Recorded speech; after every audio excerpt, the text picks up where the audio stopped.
Bonjour à tous, bienvenue dans À table avec Annabelle. Aujourd'hui, nous parlons des blessures, pas de nos blessures, mais des blessures du mari. Comment, en tant qu'épouse, on peut accompagner notre mari alors qu'il a un parcours, il a eu une enfance, il a eu plusieurs années, peut-être beaucoup, peut-être un peu moins d'années avant de nous connaître. Et puis dans le mariage, on rentre et puis on peut découvrir tout ce passé, toute cette histoire et surtout les conséquences que son enfance, que son histoire a pu avoir sur lui. Et il y a beaucoup de femmes qui peuvent se sentir impuissantes à ce moment-là, de se dire mais comment est-ce que je vais l'aider, comment est-ce qu'on va pouvoir s'en sortir maintenant. J'ai l'impression d'être coincée, d'être emprisonnée dans ces blessures. Et j'aimerais vous dire que nous pouvons, la Bible dit qu'en tant que femmes, nous sommes une aide. Et nous avons aussi cette grâce quand Dieu nous a dit d'être une aide, nous a demandé d'être une aide, a déclaré que nous étions une aide. Il nous a aussi donné une grâce pour pouvoir être cette aide efficace, sans que ce soit quelque chose de lourd, sans que ce soit un fardeau, sans que ce soit nous qui prenions les blessures de l'autre, parce que nous ne sommes pas non plus le sauveur de notre mari. Alors on va voir comment c'est possible de le faire, de le vivre et de réussir surtout. Et je vous avais dit qu'elle serait de retour avec nous et elle est restée, elle a tenu sa parole. Nous sommes encore avec Mamina aujourd'hui. Bonjour Mamina. Alors bonjour Mamina. Aujourd'hui on parle de ça. Je ne sais pas si c'est un sujet que tu as l'habitude d'aborder habituellement dans tes... Dans mes trucs. Ouais. Oui, on parle quand même. D'accord, donc rien d'original pour nous, super. Moi, j'avais entendu, tu avais juste dit 2 phrases dans une prédication et je me suis dit, ça c'est un beau sujet parce que dans tes 2 phrases, on avait senti que tu avais été très active dans la restauration de l'âme de ton mari. Ouais. Et moi, je trouve que c'est rare d'entendre ça parce que c'est des choses qu'on veut peut-être vivre un peu plus dans le privé. Et puis après, surtout quand le mari, quelquefois, veut pas forcément que ce soit exposé, il a pu être restauré, etc. Mais de dire à quel point sa femme a participé, quelquefois, ça peut être la partie on garde ça pour nous. Mais toi et Noëlla, vous avez accepté de pouvoir le partager. Oui. Et je crois que ça va faire du bien à beaucoup de femmes qui ne savent pas comment faire. Et c'est vice-versa, hein, parce que on peut arriver en tant que femme blessée dans notre mariage. Exact. Mais là, on voulait prendre à l'inverse et puis dire, voilà, en tant qu'épouse, j'ai un mari qui a des blessures, qui a tout un bagage. Que puis-je faire pour l'aider? Est-ce que c'est réellement ma place de l'aider? Et c'est pas facile parce que on va de la première aussi dans le couple à être blessé par ses blessures et de se sentir pas heureuse. Et en tout cas, ça a été aussi un peu votre histoire. Donc je l'avais dit lundi, je t'ai fait tout couper dans l'histoire. On a coupé on a gardé le suspense. Ouais. Oui. On a volé au Danemark rapidement. Mais du coup, raconte-nous un petit peu, mets-nous dans le contexte avec Noëlla, avec qui vous fêtez d'ailleurs cette année vos noces de velours. 29 ans, noces de velours. Moi, j'aurais dit diamant, jamais. Bon, faut pas sauter les Non. Oui, voilà, regarde comment vous êtes beaux. Oh, ils sont beaux. Et c'est l'année prochaine, 30 ans, noces de perles. Ouais. Mais là, velours. C'est beau le velours, c'est doux. Velours. Donc, Noëlla et Mamina, ça commence comment? Noëlla, Mamina, ça commence une bonne histoire, une histoire qui est dure, difficile. Ah ouais. Ça commence pas dans le velours, quoi. Pas dans le velours. Ok. Une histoire qui commence très très dure et puis sensible, je peux dire. S'il y avait le piano, j'allais pleurer. Gordon est là quelque part. Oh, Gordon. Ouais, on s'est connus. Noëlla était mon responsable de louange et puis il y avait vraiment pas l'atmosphère quand on était au Congo où il était en train de m'aimer, je savais. Non. Vous n'étiez pas du tout dans ce genre de relation ni d'histoire. Noëlla et moi, on est vraiment de caractères différents. Lui, il est vraiment contemplatif, flegmatique, mélancolique, calme. Moi, je suis sanguine, je parle. Et, C'est vrai. Mais quand même... confirme. C'est bien ça. Parce que je suis pareil. C'est le même modèle chez moi, donc tu vois, je peux m'associer à toi. Et je bénis le Seigneur pour cette complicité-là, cette complémentarité-là. Dieu met les gens ensemble et il sait pourquoi. Mais on était tellement jeunes, j'avais 22, il avait 25 ans. On ne pouvait pas imaginer que notre enfance, les blessures qu'on a emportées dans notre enfance peuvent causer du tort dans notre mariage. Et on s'est mariés, j'étais toujours dans mon caractère et lui aussi. Et j'avais constaté que, au fait, Noëlla n'était pas comme les autres maris, dire facilement à sa femme « je t'aime » devant les gens. Non, il était vraiment de nature timide. Quand on restait nous deux, il me disait « je t'aime », mais devant les gens, non, il ne montrait pas. Il n'était pas démonstratif. Il n'était pas démonstratif, il ne montrait pas et tout. Mais ça commençait à me déranger. On était jeunes. On avait envie que tout le monde voit qu'on s'aime. Et je commençais quand même à me poser des questions et à lui poser des questions. Pourquoi tu me dis pas je t'aime devant les gens? Tu m'aimes pas? Qu'est-ce qui se passe? Et tout ça. Et je commençais à prendre des attitudes ou des blessures, moi aussi de mon côté en tant que femme, en me disant peut-être qu'il a honte de moi, pourquoi il veut pas montrer aux gens qu'il m'aime bien et tout ça. Mais je pouvais pas avoir l'idée que il avait des carences en amour. Il avait des carences en amour et 7 ans après notre mariage, je peux dire... 7 ans après notre mariage, on nous envoie à l'Institut biblique, donc au Danemark, là on est parti. Et on avait un professeur qui le suivait, qui me suivait aussi, qui faisait le leadership. En même temps, il faisait la relation d'aide, un peu de psychologie dedans. Et il m'a dit, est-ce que tu connais ton mari? J'ai dit, bien sûr, on a fait 7 ans ensemble, on est ensemble, on a des enfants, on a 4 enfants, je le connais. Il dit, non, tu connais pas ton mari. J'ai dit, ah bon? Oui, comment ça, je connais pas mon mari? Je me suis dit peut-être qu'il est au courant d'autres choses que moi, je sais pas. Et puis il me dit non, ton mari s'est arrêté à 7 ans quand il a perdu son père. Et sa croissance s'est vraiment arrêtée. Ok. Et j'aurais besoin de toi pour l'aider. Ok. J'aurais besoin de moi pour l'aider. Ok.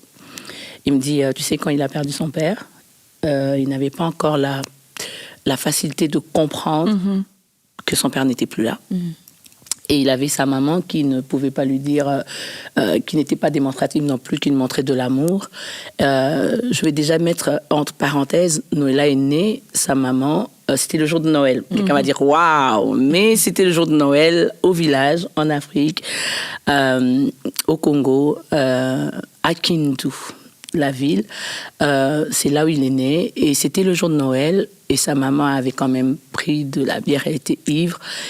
Et c'était à côté vraiment d'une poubelle au marché qu'elle était tombée.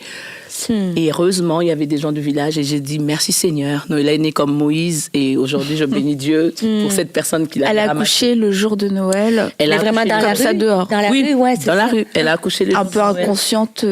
Inconsciente, elle était inconsciente, pas un peu, elle était inconsciente, elle ne savait pas.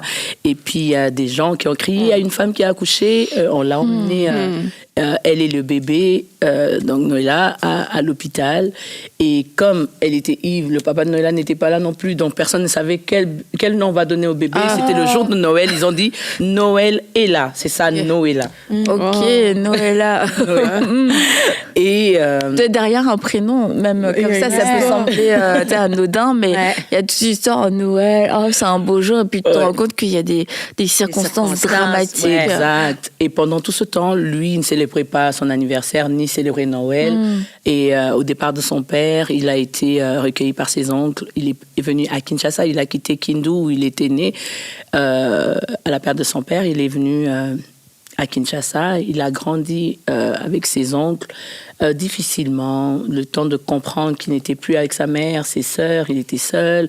Et il a grandi comme ça. C'était vraiment difficile. Il n'a pas reçu l'amour, il ne pouvait pas donner l'amour. Et nous, on s'est mariés.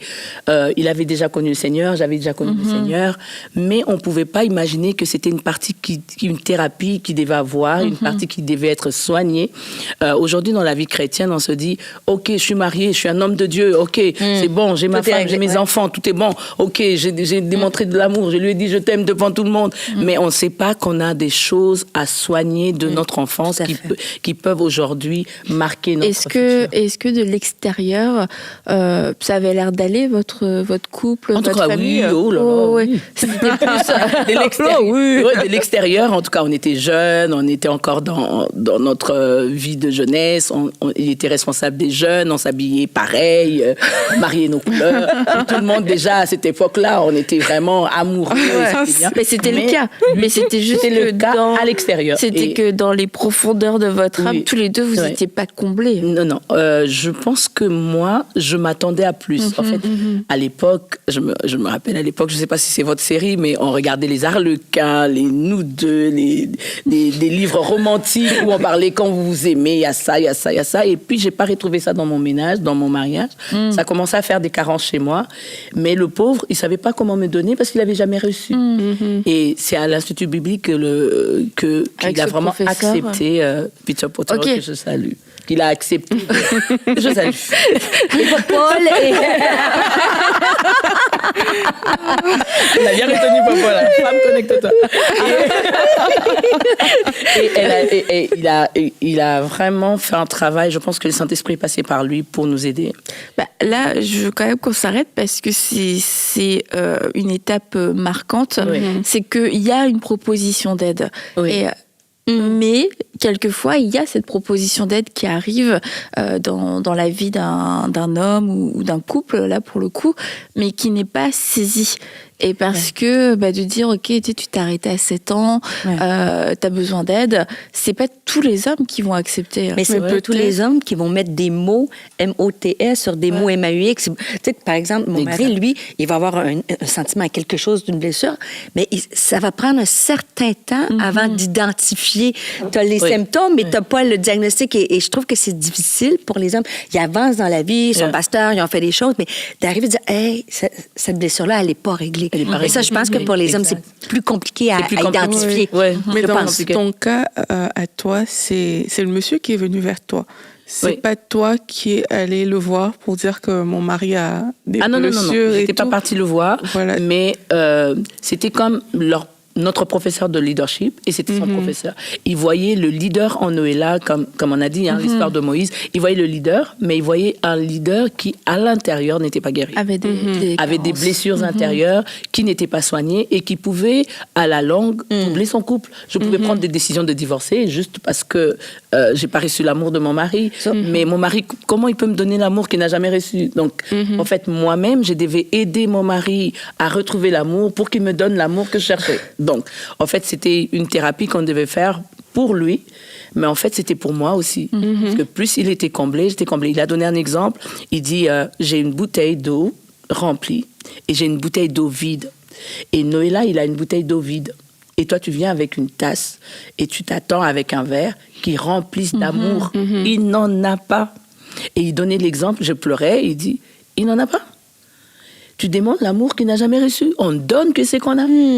Comment il va te donner de l'amour qu'il n'a pas reçu? Il n'a pas entendu « je t'aime »,« bon anniversaire »,« nous t'aimons »,« Noéla, mon bébé ». Il ne connaît pas tout ça. Mais toi, tu veux qu'il vienne « oh chérie, mon bébé, je t'aime ». Il va te donner... en apparence, on peut faire ça devant les gens, mais à l'intérieur, il n'en avait pas. Et comment Noéla... Mais comment Noéla, il a pris cette demande, en fait, de ce professeur? Avant de faire la demande, il a montré à Noéla que vraiment, il s'était arrêté à 7 ans. Il lui a montré, il lui a parlé de ses parents. Il lui a dit, normalement, la vie des parents, c'est pas ce que tu as connu. Tu n'as pas connu tes parents. C'est vrai que tu es orphelin de père, et plus tard, il a été orphelin de mère, mais tu es orphelin de père, tu n'as pas reçu l'amour paternel, tu l'as reçu en peu de temps. À 7 ans, tu grandissais. Et plus tard, même quand Noéla a fait ses examens médicaux, on a vu qu'il s'est arrêté à 7 ans. Il n'a pas fait de croissance. Et il avait des maux de dos. Il expliquait au médecin. Le médecin dit, pendant une période donnée, tu n'as pas grandi. Et c'est là qu'on s'est dit, Seigneur, deux fois l'accompagnement qu'on a besoin, c'est pas seulement psychologique, c'est spirituel et c'est physique.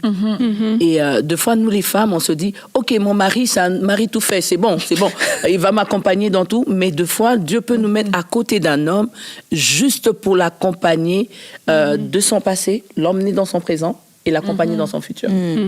Et du coup, comment vous avez fait? C'était quoi le processus, les choses à mettre en place? Il m'a dit que le processus, je devais faire seul, je devais faire avec les enfants. Et ça pouvait prendre beaucoup de temps parce que c'est moi qui devais donner de l'amour à mon mari. Et je devais appeler les enfants pour qu'on lui donne de l'amour. Et on a commencé à faire ça comme des devoirs, mais qui sont restés vraiment... Aujourd'hui, Noëlla est devenu le plus amoureux de tout. Mais parce que tu sais, quelquefois on se dit ok, je vais accompagner mon mari, je vais l'aider. On peut avoir aussi cette idée, tu vas t'asseoir et puis je vais t'enseigner sur. Non, mais c'était pas ça. Je lui disais. En fait, avant, je lui demandais. Je pratiquais. Okay. Avant, je lui posais des questions. Pourquoi tu me dis pas je t'aime? Pourquoi tu fais pas ceci? Je partais plus dans ça. J'étais baby, je t'aime. Je suis sur lui. Oh baby, je t'aime. Oh, j'aime. Je pense que mon mari voudrait avoir cette thérapie-là. Chérie, n'écoute pas l'émission, là. Il y a des maris qui vont dire, en fait, je suis besoin d'une thérapie. Je veux le nom de ce pasteur. Regarde, par rapport à ce que tu dis, d'habitude, les scénarios qu'on voit, c'est des femmes qui sont peut-être dans une situation similaire, mais qui accusent, tu vois, qui sont dans l'accusation. Et même quand on cherche la solution thérapeutique, c'est toujours parce que j'ai raison que je t'accuse. Exact. Tu vois, mais là, je trouve que ce monsieur a réussi à faire, c'est t'amener à comprendre d'où il vient, qui il est vraiment. Il a commencé par lui, en lui relatant un peu comment il a grandi et en lui montrant qu'il avait des carences. Et il a dit, quand ton père est mort, tu n'avais pas pleuré. Il a commencé à lui parler de la mort de son père. Il a fait pleurer Noëlla comme s'il venait d'apprendre que son papa était décédé. Il a fait le deuil. Il a tellement pleuré. Après, il a dit, tu vas le prendre, tu le sors un peu. C'est là qu'on a commencé aussi à apprendre à faire des promenades. Tu le sors un peu. Il défoule tout ce qu'il a connu. Et puis, c'était bien quand même de le faire parce que de notre côté, il pouvait rester avec l'image de les gens qui m'ont pris après la mort de mon père, ils ont mal fait, j'ai mal vécu. Non, après, Noëlla a bien pris ça. Heureusement qu'ils m'avaient pris. Heureusement qu'ils m'ont pris. Heureusement qu'ils m'ont élevé comme ça. Heureusement qu'ils m'ont adopté. Heureusement que j'ai vécu dans telle famille. Heureusement que j'ai rencontré telle femme. Oh Seigneur, au lieu de dire Seigneur, c'est la femme que tu m'as donnée, il se dit oh, j'ai trouvé le bonheur de rencontrer mamie qui a grandi dans une famille où on lui disait je t'aime. Il a connu, il sait c'est quoi être papa, c'est quoi être maman. Et on devait accompagner Noëlla dans tout ça. Comment être père, comment être mari, comment être un bon leader, comment se sentir bien dans sa peau. Et les enfants devaient faire quoi, eux? Les enfants devaient venir tous les matins dire à leur papa « Coucou papa, je t'aime. Oh papa ». Ils passent comme ça, t'es là qui saute « Oh papa, mon papa chéri, oh papa, je t'aime. Oh, et aujourd'hui... Ils le faisaient vraiment tous? Oui, ils étaient tous, en tout cas tous. Comme naturellement ou bien c'était... Ils se disaient... Non, au départ, pour les enfants, ils étaient tout petits pour comprendre qu'on avait un devoir. Mais après... c'était automatique, hein. J'ouvrais la porte, je disais papa arrive, allez, on va sauter sur lui, on saute sur lui. Ah, papa veut manger. Ah, les amis, c'est l'anniversaire de papa, on va faire ça. On a mis des cultures chez nous où à minuit avant l'anniversaire, déjà on s'apprête pour amener les gâteaux et les anniversaires.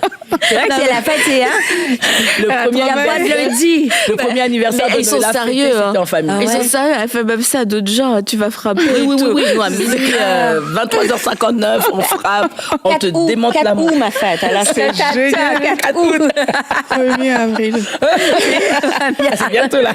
Moi, c'est le 30 mars, donc c'est avant. Mais du coup, ton mari, Noëlla, au début, comment est-ce qu'il le prenait? Parce qu'il savait que c'était des devoirs, il savait que c'était quelque chose. Mais tu sais, ça peut être aussi un peu gênant, tu vois. Non, mais lui, il savait. Tu le fais pour moi. Non, il savait pas dans l'ensemble que c'est des devoirs.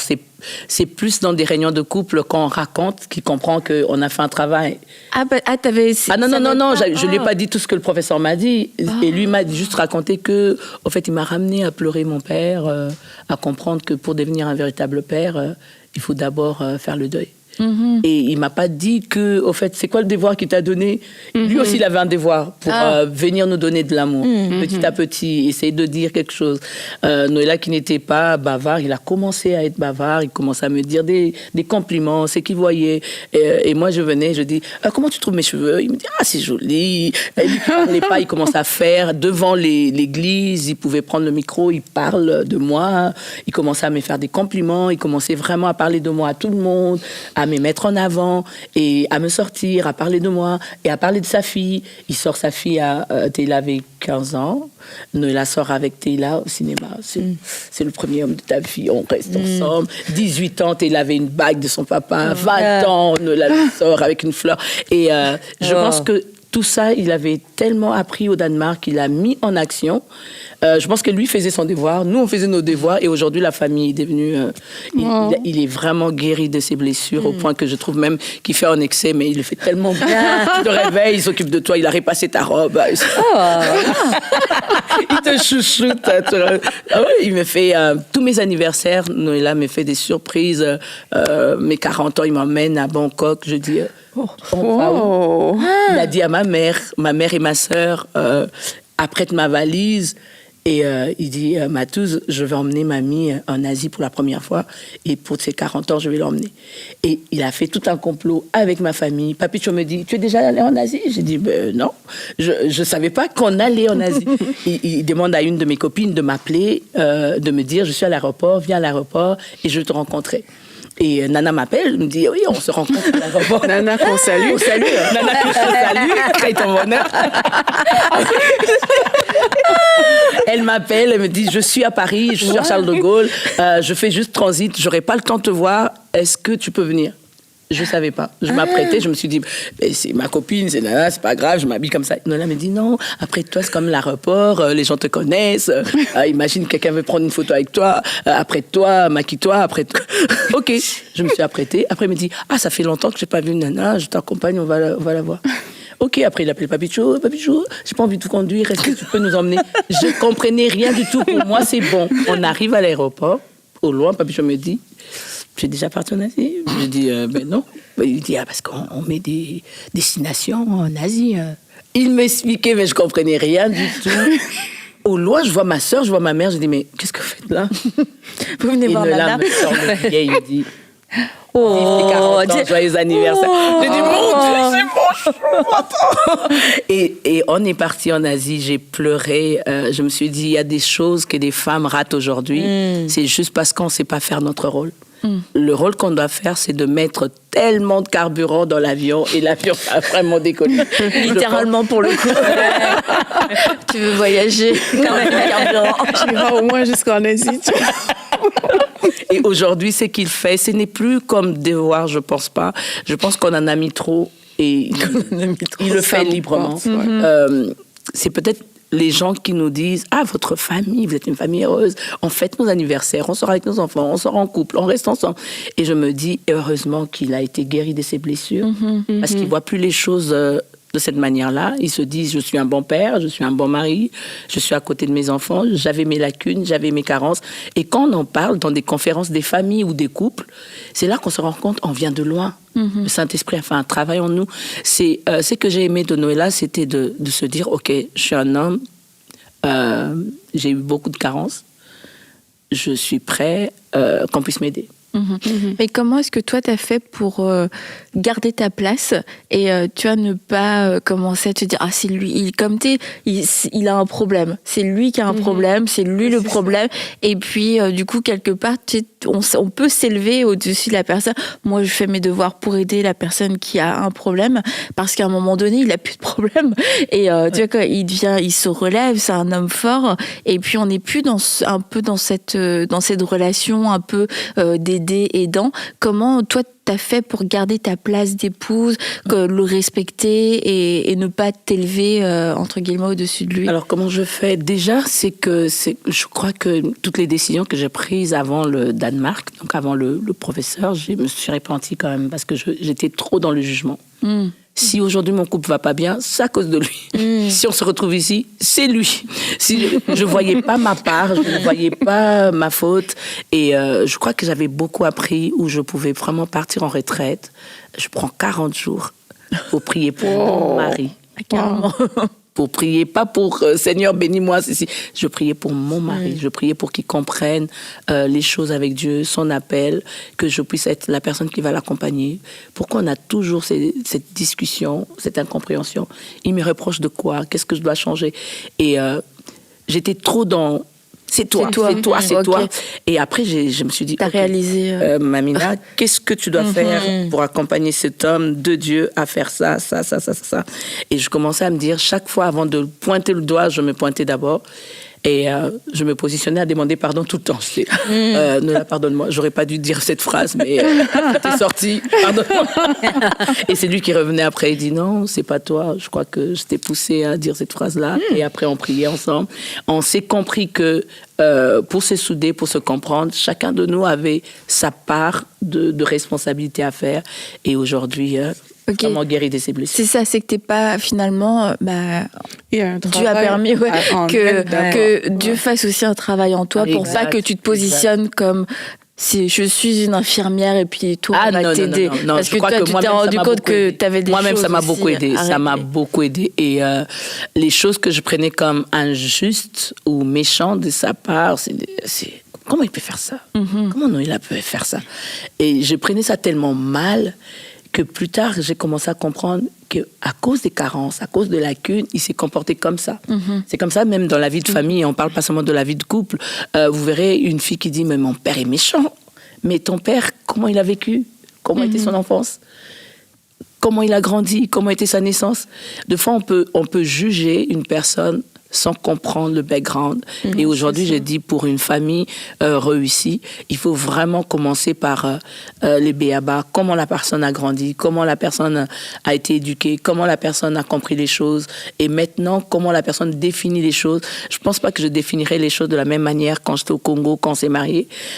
Aujourd'hui, non. Je suis prête à accompagner mon mari dans ses fautes, dans ses erreurs, dans ses lacunes. Parce que je me dis, moi aussi, quand je tombe, il me relève et...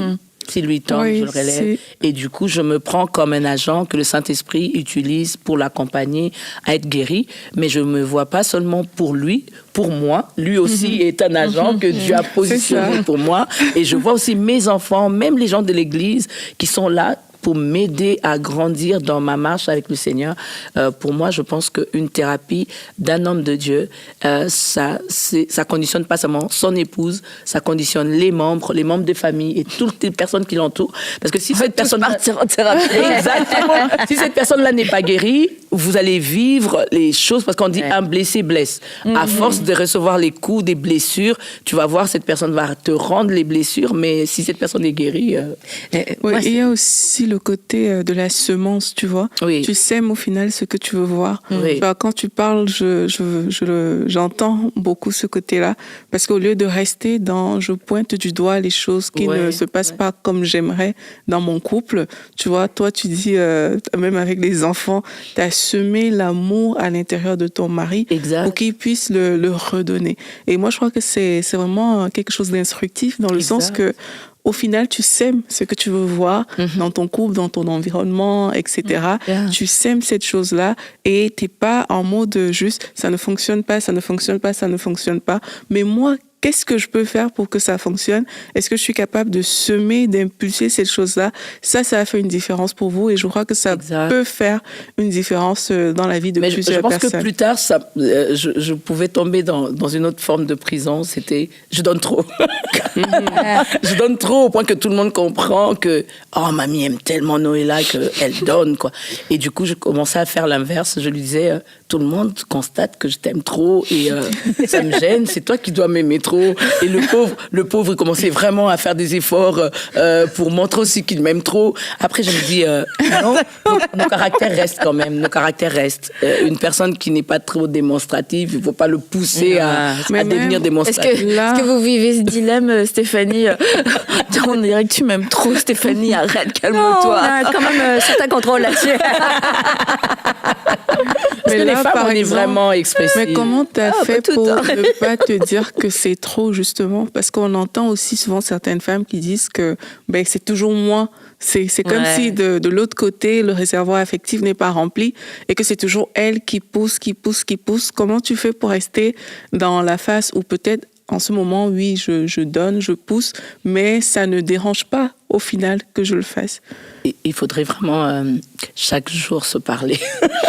Je pense, il faut se parler pour quitter ce syndrome-là de se dire « Ok, je fais trop, maintenant je dois m'arrêter ». Non, fais trop, continue à faire, parce que si ça amène l'harmonie et ça amène la vie dans votre couple, il faut continuer pour ne pas se dire « Ok, je m'arrête ici ». C'est comme si tu avais le volant, tu te dis « Ok, je freine, c'est bon ». On n'avance plus, on reste là. Non, il ne faudrait pas que tu rentres dans une autre forme de blessure où tu te dis, j'ai toujours été là pour donner un coup à mon couple. Ça. Non, mais si tu te vois comme ça, tu vas entrer dans une autre forme de blessure et tu vas pas aider ton couple à avancer. Il faudrait se dire, ok, je suis là à côté de lui, mais lui aussi il fait des efforts. C'est là où j'encourage quand même les hommes, s'ils suivront cette émission, à faire aussi des efforts, d'aller vers leur femme. Quand l'autre fait des efforts. Moi, Noëlla fait quand même beaucoup d'efforts. Et j'ai constaté, les enfants ont vu, tout le monde voit. Je vois plus ces déséquilibres-là qui fait que quand moi je dois donner, je donne. Quand lui donne, il donne aussi à fond. Et on met cet équilibre. L'équilibre est vraiment très, très important pour accompagner un couple à réussir. Ouais. Oui, mais aussi garder notre personnalité dans notre couple aussi. Exact. Tu sais, parce que là, écoutez, si votre mari vous emmène pas en Asie, c'est pas grave. Non, mais tu sais, des fois, on peut faire chinois, c'est bien. Exact. Non, mais tu comprends, des fois, les femmes, on est portées à regarder l'autre couple et de dire, ben moi, mon mari est pas comme ça, ou bien, moi, je voudrais comme ça, mais c'est d'apprendre à justement à mieux se connaître puis s'apprécier mutuellement. Et quand tu dis je donne, il faut le faire toujours avec un bon motif, parce que des fois, on veut, puis finalement, ben, on arrive après quelqu'un, on dit, mais moi, j'ai tout donné, puis regarde, j'ai rien récolté. Tu vois un peu. Donc, c'est là que c'est important de pas calquer, de pas essayer d'imiter quelque chose, puis de le faire avec des bons sentiments. Et moi, ce que j'aime, c'est que des fois, on va parler de la thérapie et tu vois, des fois, on dit, j'ai prié, mais c'est bien. Bien sûr que vous avez prié, je suis certaine que Dieu vous a aidé, mais la thérapie, ça peut être une bonne aide pour des couples, parce que des fois, des hommes vont hésiter, ou des femmes, à aller chercher de l'aide. Et maintenant, il y a bien des thérapeutes chrétiens qui peuvent faire vraiment un bon travail, tu vois. Donc, moi, je trouve que si on peut ressortir quelque chose, c'est que tu n'as pas baissé les bras puis dire, ben, il ne changera jamais. Tu vois, des fois, on va dire dans notre mariage, ben, je ne peux pas le changer. Bien sûr, tu ne peux pas le changer, mais avec l'aide de Dieu, on peut tous s'améliorer et d'aller chercher de l'aide. Moi, je trouve que c'est magnifique comme témoignage. Je pense que cette humilité-là est très, très, très importante pour les deux. Parce que le fait de ne pas s'abaisser pour qu'on puisse t'accompagner, tu peux être un blocage, ou le fait de rester dans la supériorité, de dire non, moi j'ai pas besoin qu'on aide notre couple, on est bien comme ça. Exact. On s'entend avec ma femme, c'est bon. J'ai pas besoin de me faire accompagner. Moi je suis déjà guérie, c'est bon. C'est il y a longtemps que j'ai perdu mes parents. Moi, ça fait longtemps que j'ai grandi comme ça.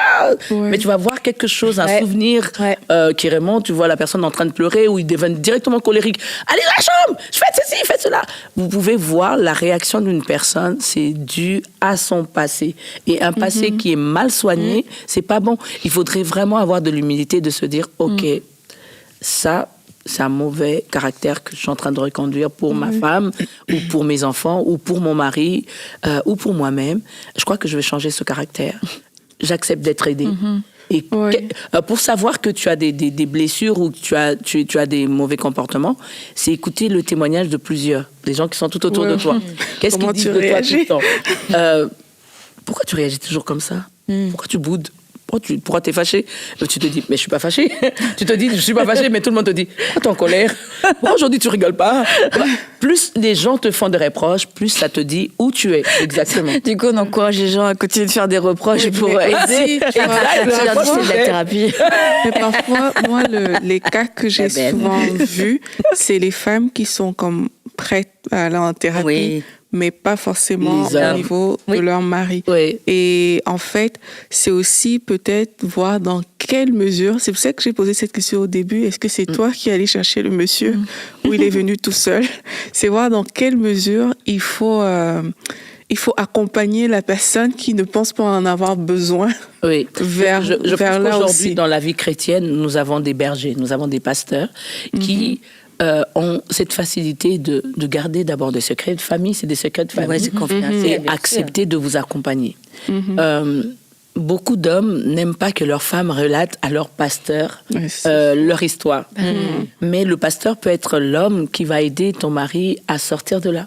Je me rappelle d'un couple qu'on a accompagné et on était prêt à leur dire notre passé. Et Noëlla parlait à l'homme et dit, si tu te comportes comme ça, au fait, c'est parce que tu as eu ça dans le passé. Le fait de ne pas avoir ça chez les parents, ça a causé que tu sois comme ça. Tu n'es pas de nature colérique. Tu es devenu colérique parce que tu n'as pas ce que tu cherches. Et moi, j'accompagnais la femme qui disait, c'est bon, je vais divorcer, il est trop colérique, je suis fatiguée, il est violent, Mamina, je suis fatiguée. Elle pleurait, je l'accompagnais, je lui dis, est-ce que tu es prête à accompagner ton mari à quitter cette vie de colérique? Elle dit, mais non, je peux plus. J'ai tout fait, je peux plus. J'ai dit, quand tu le faisais avec amour, est-ce que tu as eu le temps de prier pour ton mari? Je prie même pas pour lui, je veux plus, je suis fatiguée. Je l'ai accompagné à prier pour son mari, à porter son mari, à pardonner son mari. Et aujourd'hui, ils sont ensemble, ils sont bien, parce qu'ils ont compris qu'en fait, ils avaient besoin d'être aidés. Là, je veux vraiment encourager les hommes de Dieu et les femmes de Dieu à garder les secrets discrètement. Les gens peuvent venir vous raconter leur vie de famille. Moi, j'étais un enfant indésiré, voilà, j'ai connu ça avec mes parents, ou j'ai été abusée par le mari de ma mère, et voilà ce qui se passe dans ma vie, j'arrive pas à accompagner mon couple. Il faudrait pas que ce pasteur-là demain dise « Ah, je connais l'histoire de ses sœurs ». Après, ça casse, le couple reprend, mais c'est, en tout cas, beaucoup de cas de divorce qu'on peut connaître aujourd'hui, c'est peut-être l'accompagnement qu'on n'a pas eu. Moi, je conseillerais, je dirais... Confiance. Voilà, il faut vraiment trouver un homme de Dieu, une femme de Dieu qui peut facilement vous accompagner à la thérapie et qui peut vous aider à soutenir votre couple. Moi, je dis aujourd'hui, merci Seigneur pour les hommes et les femmes que tu as mis à côté de moi, nos pasteurs, nos bergers, nos leaders qui nous ont accompagnés dans des décisions qu'on pouvait prendre. Tu te dis, oh, je comprends pas Noëlla, mais je suis fatiguée. Je pars chez la femme de mon pasteur, je sais que quand je me confie, elle va garder le secret et elle va m'accompagner. Après, elle cherche Noëlla de son côté pour expliquer à Noëlla mon langage que j'arrivais pas à expliquer, et puis après nous accompagner, et c'est ça qui aide. Aujourd'hui, la thérapie ne peut pas venir seule. Dieu envoie le Saint-Esprit, mais peut aussi se disposer des hommes et des femmes qui seront là pour nous aider à guérir nos blessures. Si Noëlla n'était pas passée par là, aujourd'hui, on ne pourrait pas accompagner beaucoup de jeunes, beaucoup de couples qui passent par les mêmes choses. Les personnes qui ont connu des abus n'ont pas la facilité de parler de leur passé. Non, c'est difficile. Et je voudrais aussi ajouter que quelquefois on attend que l'autre fasse sa part et accepte de faire quelque chose pour se dire c'est là que ça va fonctionner, mais aussi de se dire je vais au moins faire ma part. Exact. Parce que j'ai pas de contrôle forcément sur l'autre, et de mettre ma foi dans ce que Dieu peut faire avec ce que moi je vais présenter, et de dire moi je peux pas le forcer, mais je vais faire ma part et pas me cacher derrière le refus de mon mari de pas vouloir se faire aider. Et en fait, à travers notre propre obéissance, notre propre humilité, Dieu peut faire quelque chose, déjà nous permettre de passer à travers certaines choses, de garder notre cœur, mais aussi toucher notre mari. Et puis je pense à Naaman, a priori il n'y a pas trop de rapport, mais c'est juste que quand il va voir le prophète, il lui dit va te laver 7 fois dans le Jourdain. Il repart, il dit non en fait. Et quelquefois on peut avoir un mari qui va dire non, j'ai pas envie d'aller dans une thérapie, c'est comme d'aller me laver 7 fois, et puis en route il y a quelqu'un qui va lui parler, et ce quelqu'un, ça peut être une vraie personne physique inspirée par le Saint-Esprit, mais ça peut être aussi la voix de Dieu qui lui parle, et de faire confiance au moment où la parole a été donnée, où il y aurait une décision qui aurait pu être prise, et ça aurait été le mieux, on est tous d'accord, mais ça ne s'est pas fait. En chemin, je vais faire confiance à Dieu, qu'il puisse lui-même parler et disposer le cœur de mon mari, et ne pas attendre que lui veuille faire sa part pour moi faire ma part. Et c'est sûr, il y a un bout de chemin qu'on devra faire ensemble, que on pourra pas faire si l'autre ne veut pas, mais il y a tout le temps un bout de chemin que moi je peux faire avec le Seigneur en attendant. C'est garder notre cœur dans ça aussi, parce que des fois c'est difficile quand on a l'impression qu'on fait notre part, mais c'est toujours revenir à Dieu. Garde ton cœur plus que toute autre chose. Écoute, les sources de la vie. Donc les femmes qui vivent dans un foyer difficile, je prie pour elles pour que on va garder leur cœur, parce que c'est blessant quand tu veux avancer puis que l'autre avance pas, mais Dieu peut renouveler. Il ne nous reste pas beaucoup de temps, Mamina, mais est-ce qu'on peut prier? Je voudrais vraiment donner la paix à cette sœur-là. Peut-être que tu as forcé, tu voulais accompagner ton mari de force. On va à l'église, on va se faire aider, ça ne va pas. Est-ce que tu veux qu'on t'accompagne? Ce que j'aime dans la Bible, c'est que Joseph voulait rompre avec Marie discrètement. vraiment. Il était choqué de voir que Dieu a emmené Marie dans cette vie-là. Et Joseph voulait arrêter. Mais ce que j'aime, c'est qu'il part dormir, Dieu lui parle. Dieu peut parler à ton Joseph, Dieu peut parler à ton fiancé, Dieu peut parler à ton mari. Dieu peut lui dire mieux que toi les paroles qu'il faut. Et la Bible dit, Dieu dit à Joseph, ne laisse pas Marie, prends Marie ta femme, et l'enfant qui naîtra de Marie viendra de moi. Et la paix que Joseph a eue, ça venait de Dieu. Je crois dans mon cœur que le Saint-Esprit va faire le travail plus que nous, plus que toi-même. N'essaye pas de faire avec tes propres forces. Laisse tout entre les mains du Seigneur. Le Seigneur est capable de changer cet homme-là de ses blessures et le ramener un homme nouveau. Ouais. Est-ce que tu veux prier rapidement, Mamina? Oui. Seigneur, je prie. Je prie pour une sœur, je prie pour un couple, un foyer, une famille qui, Seigneur, leur passé, leur enfance, leur naissance était difficile et aujourd'hui se retrouvent, Seigneur, mon Dieu, mon roi, perdus. Je prie par le Saint-Esprit que tu puisses donner la paix du cœur, l'humilité, Seigneur, la confiance, la sincérité, l'amour, accompagner ce couple-là à vivre le bonheur, Seigneur, que tu as mis, Seigneur, mon Dieu, en eux et Seigneur, guérir leur mari des blessures à travers le Saint-Esprit. Nous le croyons dans le nom de Jésus. Que cette femme, Seigneur, mon Dieu, qui verse beaucoup de larmes par rapport à son couple, par rapport à l'état, le choc qu'elle reçoit de son mari, Seigneur, mon Dieu, je prie qu'elle soit guérie de ses blessures et que son mari aussi reçoit, Seigneur, mon Dieu, mon roi, cette guérison dans le nom de Jésus-Christ. Alléluia. Amen. Amen. Merci beaucoup, Mamina, d'avoir partagé votre histoire. Merci à Noéla aussi d'avoir accepté. Il était plus que présent plus que jamais sur ce plateau. Et on te salue. On salue. Donc, Mamina, on se retrouve vendredi. Puis on va parler de louanges. Louanges dans les beaux, les bons et les mauvais temps aussi. Et merci à vous les filles d'avoir été là. Merci. Et à vous toutes qui nous avez suivis. Vraiment, continuez de garder foi en Dieu. Il est celui qui relève. Il est capable de relever votre couple. Il n'y a rien d'impossible. À Dieu, c'est encore possible. Puis on se dit à bientôt. À vendredi. À vendredi.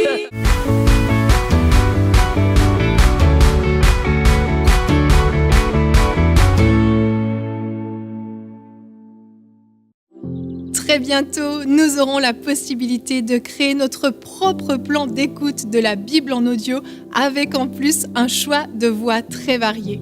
Et vous savez, j'aime tellement écouter la Bible en audio. J'ai l'impression que les textes prennent vie dans ma tête et ma soif grandit. Et je suis convaincue que plusieurs vont vivre un renouveau dans leur attachement à la parole de Dieu. Des cœurs vont devenir plus assoiffés que jamais de découvrir cette lettre d'amour du Père qu'est la Bible. Grâce à votre précieux soutien, l'application Ma Bible va sortir en décembre de cette année. Et des millions de personnes vous seront reconnaissantes d'avoir investi dans ce projet qui a apporté de grands fruits dans leur vie. Dès maintenant, faites partie des 20 000 partenaires mensuels qui porteront la vision d'EMCI et qui l'amèneront encore plus loin. Pour faire votre don, rendez-vous sur emcitv.com/20 000.